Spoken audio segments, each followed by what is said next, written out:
community, it's Kenyatta in for your weekly Facebook Live. I hope that you guys are having an amazing week. Today, I wanted to pop in and provide you guys with 5 tools and skills to build a healthy foundation.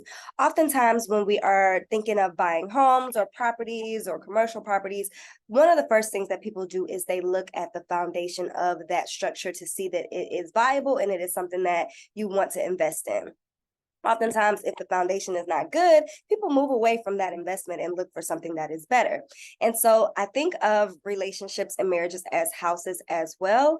And oftentimes, the health of the relationship is typically based on the foundation in which it is built. A lot of times, the couples that I work with haven't really thought about or nurtured their foundation prior to getting married. And then by the time that they're 2 years, 5 years, 6 years into the marriage, they realize, oh, we are built on some faulty foundation. And so I want to give you guys some encouragement that it's never too late to work on the foundation of your marriage, to work on the foundation of your relationship through these 5 different tips, skills, strategies, things to keep in mind. All right. My name is Kenyatta. I'm a therapist over at Atlanta Couple Therapy, and I love the work I do working with couples to help them improve their relationship on a day-to-day basis based on what it is that some of their struggles are. All right. So first tool, first skill that is foundational, that needs to be healthy or that needs to be worked on in your marriage is developing healthy communication skills, healthy conflict skills, being able to deal with conflict with your mate in a way that doesn't lead you guys to then think about ending the relationship or it's unhealthy or it's ineffective, right? So couples don't learn how to communicate just because they said I do. Communication and communication skills and being able to work through conflict is something that's built like a muscle over time. It's something that you and your mate learn about each other, about yourselves through experience and through self-reflection and through more communication. The most successful couples are those that know how to fight and know how to fight fair. So first things first, being able to have a healthy dialogue or healthy conflict with your mate about the things that you are not in agreement with. It could be whether it's unmet needs, whether it is things that keep coming up that are an issue between the two, whether it is you guys being in not being aligned in certain things, right? But being able to discuss these things, talk about them, and work through them is a skill that every couple that wants longevity and wants to see a happy, healthy marriage over time needs to develop.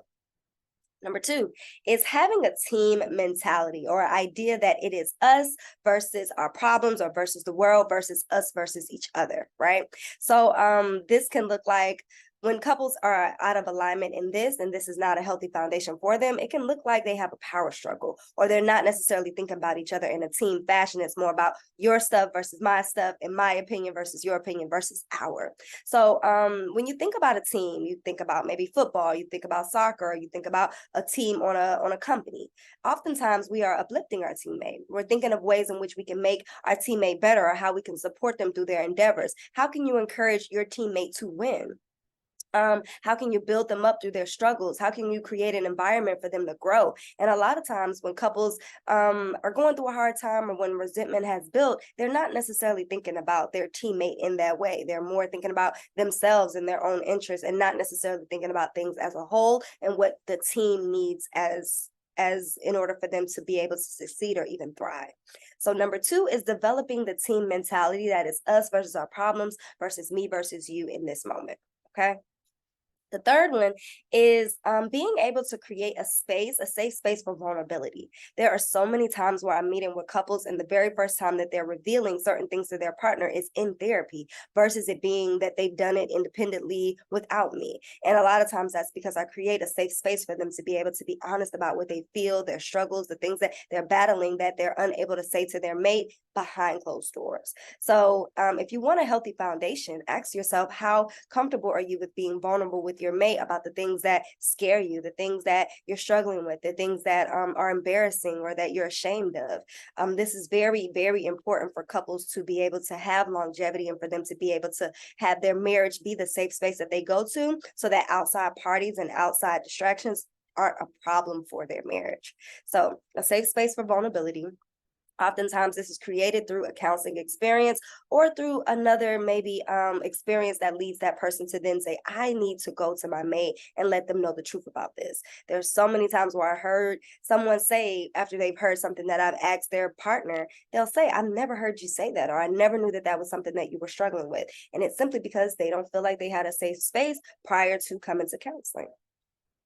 Number four is, in order for you to have a healthy foundation for your marriage, in order for it to grow into what you have envisioned, you have to talk about what that vision is. A lot of times, many couples are going into marriage and they've never even thought about what it is that they want, or they have thought about it, but they haven't necessarily talked about it with their mate. So you have to take a moment to think how you want your marriage to look. What are the goals for your union? What's the legacy that you want to leave behind? Explore your partner's expectations as well as your own. Get real about what's realistic and what's unrealistic as it relates to those expectations. Because a lot of times couples will come to me when they're not getting their needs met, and the mission that they have or the vision that they have for their marriage doesn't match theirs of their partner. And then at that point, they are in misalignment. So talk about the vision that you have for your marriage. Talk about your expectations. Talk about when you were a little boy or a little girl, what you thought marriage was and how you eventually grew up and wanted those things or didn't want those things. It's very, very important. One exercise that I do with a lot of couples that I work with is to create a 5-year plan for 5 years from now. These are the areas that I want us to be able to grow. These are the things that I want us to accomplish. These are the ways in which I want us to show up in this marriage. All right. The last one and the final one is dealing with your own past traumas in order to show up properly and in a good way in this marriage. A lot of times, marriages are impacted and often just ran over by old relationships and childhood wounds that aren't necessarily discussed or worked through. My suggestion for anyone that is struggling in their marriage, it may be a good time for you to go to individual counseling to kind of work through these things or even talk about the issues that are popping up in the marriage, and to really have a place to process them.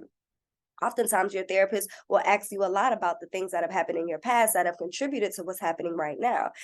Whenever I'm meeting with a couple, we will start with their couple session and then we will move into individual sessions. So I'll meet with them initially first by themselves and then, well, together. And then the next 2 sessions are individual, where I get a lot of information from that couple about their childhood, their past relationships, the things that they've struggled with, how they became who they are today. Because we don't just wake up and become a person. No, we're molded and we're shifted, and things happen to us that lead us to become who we are. And then as a result, we show up to our relationships with those wounds or those skills sometimes, or those that baggage, or sometimes those experiences, right?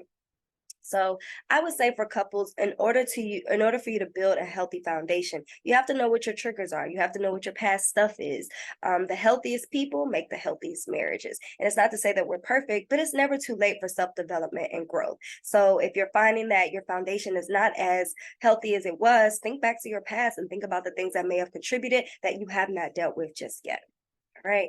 So, guys, thank you so much for watching. I really want to encourage you out there to start to assess the foundation in which your marriage was built on. So, go back to the part where you're thinking about how you guys started dating, to when you guys got official, to when you guys decided, okay, this is serious, to when you guys started to think about getting into marriage. What were some of those things that were missed? What were some of these things that were explored? And then where are you now? Okay. Start to think about the vision that you have for your marriage and ways in which you want to start rebuilding your foundation, especially if things have happened that have led it to crumble.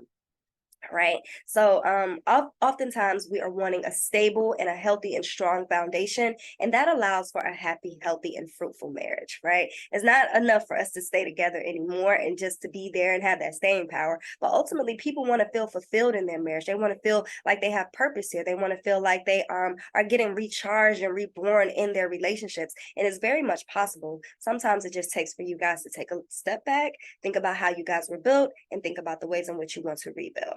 If you guys need some support with this, please reach out to our team so that we can provide you with some of our resources in order for you to begin to rebuild your foundation if that is something that is in jeopardy. All right. Thank you guys again so much for watching, and I will be in next week with more details and more tips. Bye.